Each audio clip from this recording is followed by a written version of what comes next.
Your Excellency, Dr. William Samoei Ruto, the President of the Republic of Kenya and Commander-in-Chief of the Kenya Defense Forces, the Prime Cabinet Secretary and the Secretary for Foreign Affairs and Diaspora,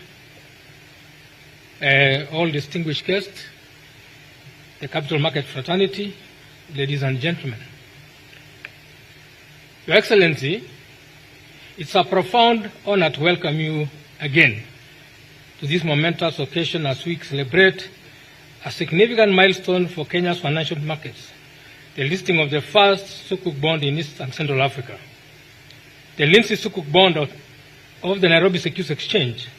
This is also a landmark for our pension funds. The Lab Trust Pension Scheme, the County Pension Fund, and the Sally Sub-Fund, which are Kenya's most venerable pension schemes. I wish to extend my heartfelt appreciation to the Sally Sharia Advisory Board, led by Sheikh Lathome, trustees, and all those who have worked diligently with us to achieve this historic moment. Your Excellency, it's only last year that we had the privilege of hosting you during the launch of the Kenya shilling 7 billion Lab Trust Imara High REIT, and today we are proud to present another milestone, the Lindsay Sukuk bond, which we have achieved through partnership with Liaison Group. In total, we only at CPF Group have actually brought into this market around 10 billion market capitalization. Today, I am proud to present another milestone, the Lindsay Sukuk bond, as the anchor investor for this groundbreaking Kenya shillings 3 billion Sukuk issuance. CPF Group is honored to contribute to the expansion of the ethical finance in Kenya. This Sukuk bond not only diversifies our investment portfolio, but also plays a crucial role in supporting affordable housing initiatives for the Kenya Defense Forces.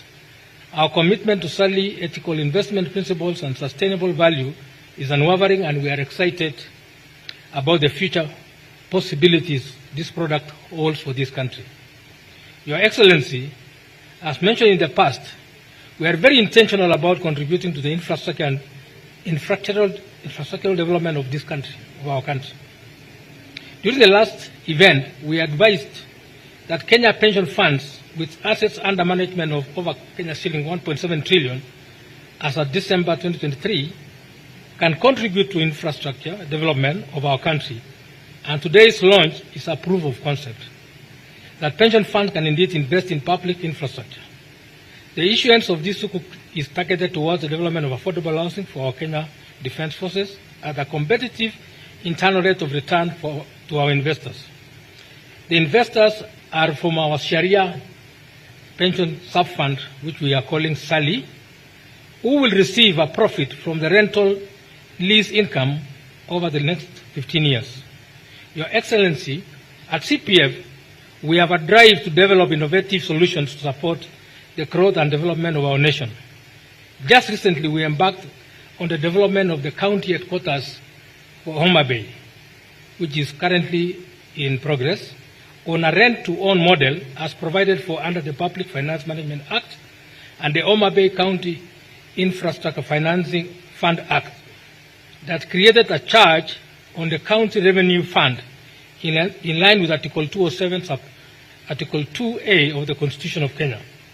We are securitizing this investment through a similar investment in another, through issuing another sukuk bond in the near future.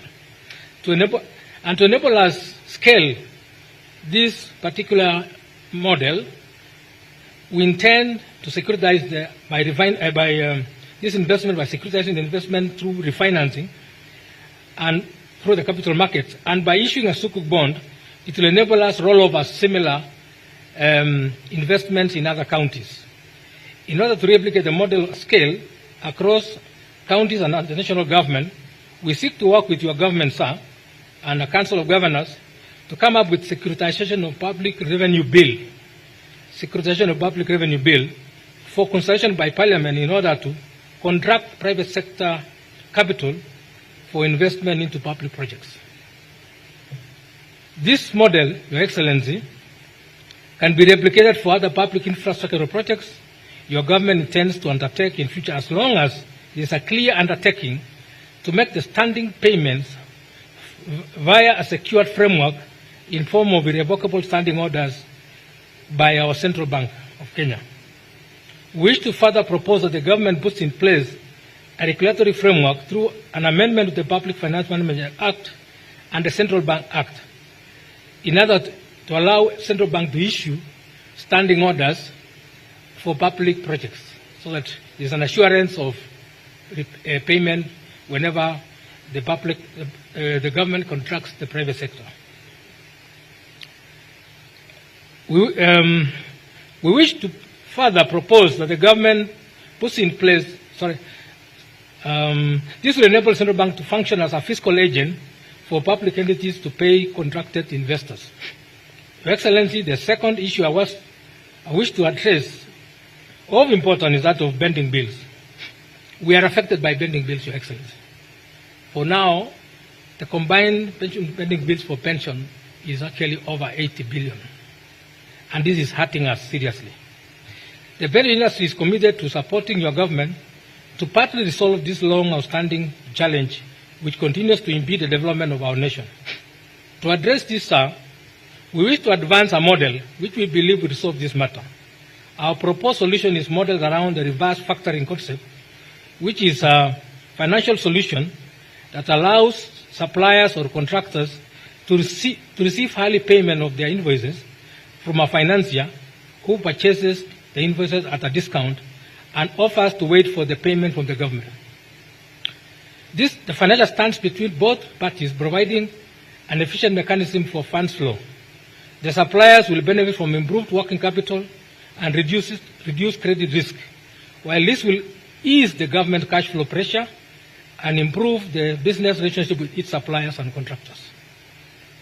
For this solution to succeed, sir, the following would be the critical path. There will be a need to generate an audited and cleared list of pending bills and receivables for both counties and the national government. 2, CPF and our partners in the pension sector will facilitate the establishment of a fund through a privately initiated public-private partnership that will purchase eligible invoices from suppliers to the government. The fund will constitute resources from pension schemes, insurance companies, life contracts and deposits. International investors also seeking above-market returns will be the source of the funding for this special fund. This fund can be established under the Special Purpose Acquisition Vehicle, SPAC, regulations under the Capital Markets Authority. To make this attractive to investors in the fund, suppliers and contractors will be required to take a haircut, possibly up to 30%, as well as forfeiting the default interest they are entitled to under the contracts for delayed payments to be used as a payment for the financiers. The government should undertake to pay 100% of the payables to the financiers, including the default interest, over a longer payment period through a securitized installment plan. We will further request that the program be considered for tax exemption to be more attractive to investors. This securitized payment plan will ease the financial pressure on the government, allowing it to allocate scarce resources to other development projects. The government will be required to provide an irrevocable standing order issued by Central Bank of Kenya against the revenues, assuring investors the 100% payment of receivables will be made at the agreed time and within the agreed period. This will be achieved by creating a fast charge on both the county revenue funds and the consolidated fund to prioritize payments of the installments to the financiers or the factors. 6, the financiers will issue a debt settlement bond in tranches at the capital markets that will be used to purchase the audited receivables. The debt settlement bond will be listed on the Nairobi Securities Exchange to provide liquidity to the financiers, factors, and increase the participation of other investors.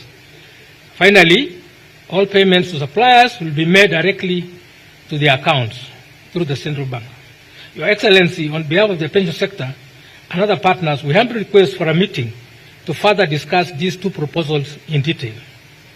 Your Excellency, to enable our pension sector to invest in large-scale projects, the pension industry has established a pool investment vehicle. We actually named it the Park Hunters Club. We have come together, Your Excellency, and we had a meeting just the other day at the College of Insurance to agree on this.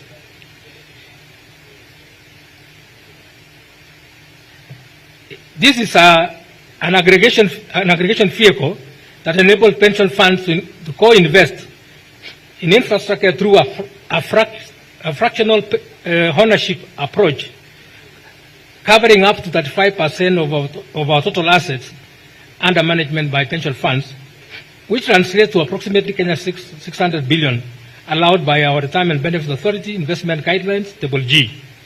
Following the joint decision that was made yesterday by the trustees and fund managers of the College of Insurance at the Hague Convention Center, I can confirm, as the convener of that PHC, Your Excellency, that we are open for business with your government for any bankable projects. In closing, we wish to thank you for the support you continue to accord the pension industry, and we assure you of our unwavering support and commitment for the development of our country. Thank you very much, Your Excellency.